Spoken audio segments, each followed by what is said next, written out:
Hello बच्चों, good afternoon. कैसे हो आप सब? आइए आज ह्यूमन रिप्रोडक्टिव हेल्थ और डिजीज से रिलेटेड कुछ बीमारियों के बारे में देखा जाए। यानी कि आज हम देखेंगे कि प्रोटोजोआ से कौन सी बीमारी होती है, बैक्टीरिया से कौन सा बीमारी होता है, आपका वायरस से कौन सा होता है, आपका प्रोटोजोअन से कौन सी होती है, आपकी क्रीमी हेलमिंथीज कौन कौन से, ये बीमारियों के बारे में जाना है। क्योंकि इसमें अगर देखा जाए बच्चों तो चैप्टर से 7 नंबर का तो आ रहा है, लेकिन एक आपका 2-4 जो क्वेश्चन है 2 नंबर के या 4 नंबर के जो क्वेश्चन है, 1-1, 2-2 नंबर वाले, इसमें से 3-4 क्वेश्चन आपका जरूर पुटअप होता है बीमारियों से रिलेटेड।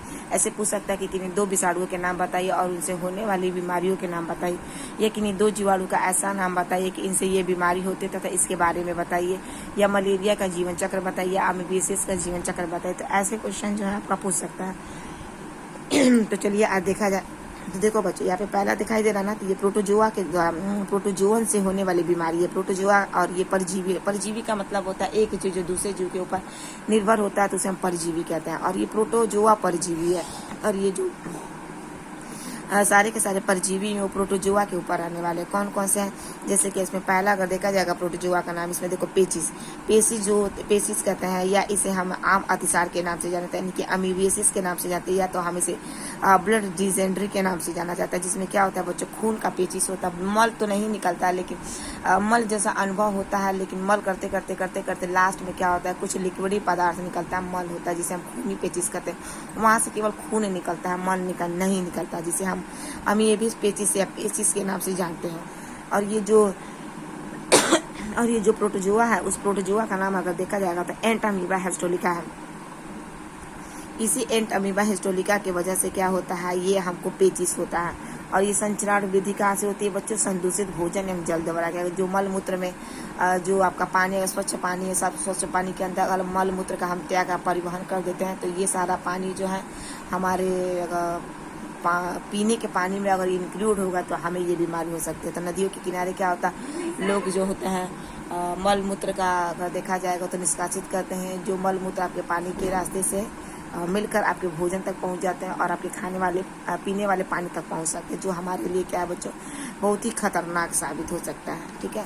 दूसरा अगर देखा जाए बच्चों तो यहाँ पे दिया है पायरिया। क्या दिया बच्चों, पायरिया। पायरिया को ही हम पायरिया डिजीज के नाम से कहते हैं। और पायरिया रोग जो होता है हमारे दांतों में होता है, जिसकी वजह से काफी दुर्गंध आती है और एक बहुत ही बड़ा बीमारी है। ये भी देखा जाता है, ये एंट अमीबा जिंजीवैलिस होती है, जो मनुष्य में ये पाई जाती है प्रोटोजोआ।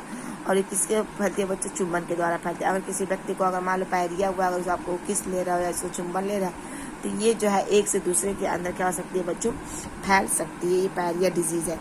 ठीक है। पायरिया डिजीज हमारे दांतों में ही होते हैं, वहीं पे ये प्रोटोजोआ वगैरह पाया जाता है, जिसमें काफी बदबू जो होती है, स्मेलिंग आ जाती है। अगला है देखो, ये वाला आपका एक क्वेश्चन पूछ सकता है, इसमें आपका पायरिया पूछ सकता है। अगला देखो, इसमें कह रहा है कि जी एरिडिसिस का होता है, जो ये जी आर्डिया इंटेस्टिनल का होता है, ये भी संतुष्टि से भोजन के द्वारा होता है। तो ये आपका परीक्षा में नहीं पूछा और इसके आने के कोई चांसेस है। अगला जो क्वेश्चन चौथा है, कह रहा है कि अफ्रीकी निद्रा रोग क्या है, यानी कि अफ्रीकन स्लीपिंग डिजीज क्या होती है। तो अफ्रीकन स्लीपिंग डिजीज जो होता है ट्रेपेनोसोमा गैम्बियसिस के नाम से जाना जाता है। इस प्रोटोजोआ का नाम है।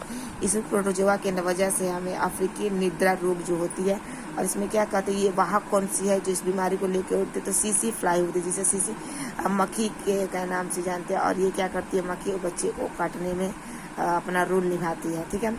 इस चीज को इसमें याद रखिएगा। अफ्रीकी निद्रा रोग, अफ्रीकन स्लीपिंग डिजीज जो है वो ट्रेपेनोसोमा गैम्बियसिस एक प्रोटोजोआ है। इसी प्रोटोजोआ की वजह से होता है। और इसका अगर संचरण देखा जाएगा तो ये सीसी मक्खी क्या करती है, इसको लेकर उड़ती है, और उड़ने के बाद मनुष्य क्या कर देती है, काट देती है, जिसकी वजह से हमें बीमारी होती है, जिसे हम अफ्रीकन स्लीपिंग डिजीज के नाम से जानते हैं। अगला क्वेश्चन है बच्चों मलेरिया। मलेरिया में अगर देखा जाएगा तो हमारा क्या है,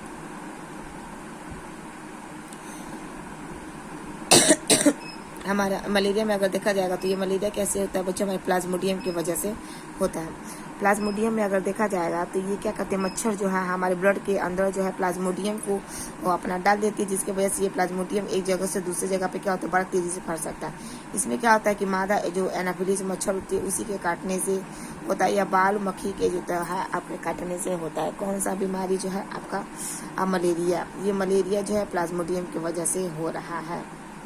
ठीक है। अगला है आपका काला आजार। काला आजार में अगर देखा जाएगा तो काला आजार को काला आजार ही कहते हैं। इसमें लिसमैनिया जो है आपका डोनोवानी है, जिसमें बैंडियम कोलानी क्या हो या लिसमानिया जो ट्रोपिका होगा। क्योंकि अगर ये दोनों में अगर देखा जाएगा काला आजार में इसका अगर संचरण भी दे तो ये बालू मक्खी के काटने से क्या होता है बच्चों, फैलता है।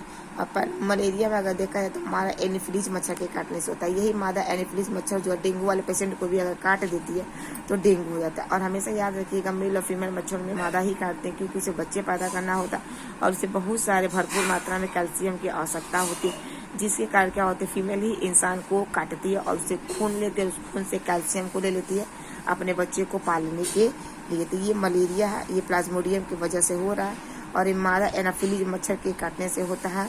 और ये आपका काला आजार जो है ये आपका लिसमानिया और डोनसोवानी है, ये बालू मक्खी के काटने से होता है। बालू मक्खी होती है आपकी, ठीक है। एक आपका सैंड फ्लाई होता है जिसे बालू मक्खी के नाम से जानते हैं।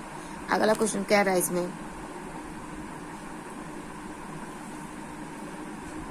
अगला इसमें क्वेश्चन कह रहा है कि बैलेंटिडिएसिस क्या, बैलेंटिडिएसिस का मतलब बैलेंटिडिएसिस कोलाई है और लिसमानिया जो है ट्रोपिका। ये जो क्वेश्चन है ये भी आपका एग्जाम ने पूछा, ये भी आपका एग्जाम ने पूछ जो हुआ आपका क्या पूछ सकता है, एक आपका पेचिस पूछ सकता है। पेचिस होने वाले जो है उस कवक के बारे में पूछ सकते हैं कि आखिर पेचिस जो है खूनी पेचिस वो कौन से कवक के द्वारा होता है। तो आपको ये याद करना पड़ेगा एंट अमीबा जो है आपका हिस्टोलिका। और ये संचरण विधि वो किसके द्वारा ये बीमारी फैलती है, तो जो हमारे इन्फेक्टेड फूड होता है या इन्फेक्टेड जो जल होता है उसी के माध्यम से फैलता है। इसलिए हमें कभी भी पानी को अगर नदी इलाके के एरिया में अगर हम रह रहे हैं, अगर वहाँ पे पानी नहीं मिल रहा तो आप नॉर्मली नदी के पानी को यूज करके उसे गर्म कर सकते हैं 100 डिग्री सेंटीग्रेड पर। जब गर्म करके आप उसे ठंडा करेंगे तो आप उसका सेवन कर सकते हैं, क्योंकि वो एक नॉर्मल पानी की तरह आपका बिहेव करेगा।